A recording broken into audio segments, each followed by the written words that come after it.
just want to say a few words about the book of Hebrews and the book of Revelation.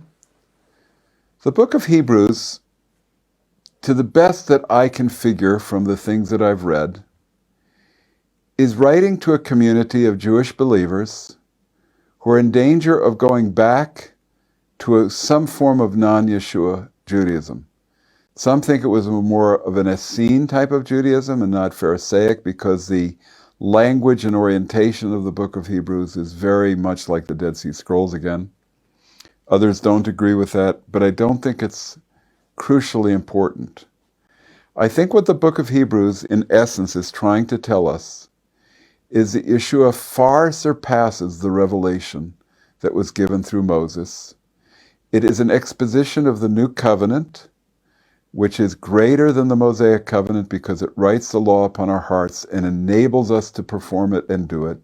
So that part of it's consistent with Pauline theology. We don't know who wrote the book of Hebrews. Some think it was John, some think it was Barnabas, some think it was Paul.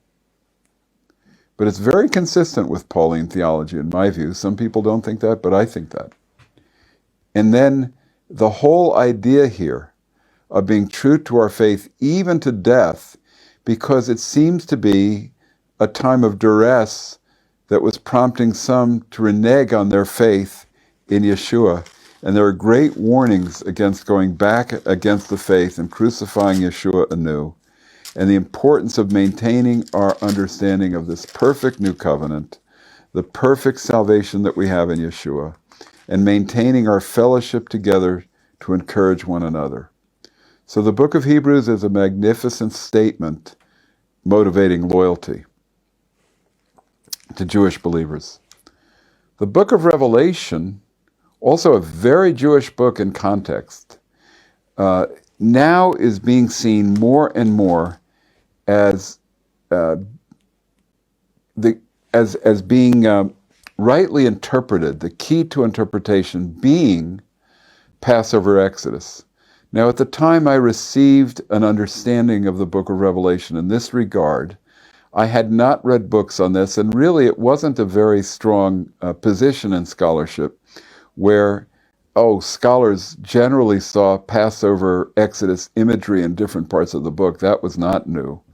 But to actually see that the whole book of Revelation is about a new Passover Exodus that was going to take place on a worldwide scale that includes Jewish people, the Jewish people, and the believers in Yeshua from all nations, we're going to enter into a period like unto the Passover Exodus, where there were going to be judgments poured out on the world, just as there were on Egypt, where there was going to be a new Pharaoh called the Antichrist that was going to oppress God's people, where there would be tremendous battles of good and evil, but where God's people would be protected as Israel was in Goshen. You see this by being marked in chapter 7.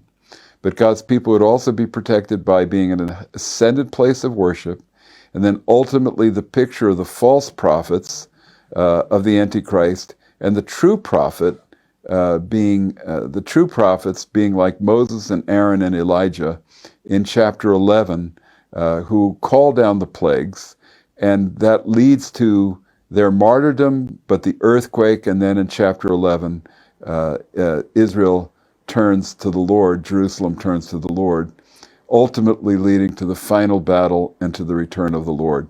So the book of Revelation, once it's understood within that template, shows us what will happen at the very end. And it's a crucially important book to prepare God's people in all ages when they have persecution, but especially to prepare them for the final last days.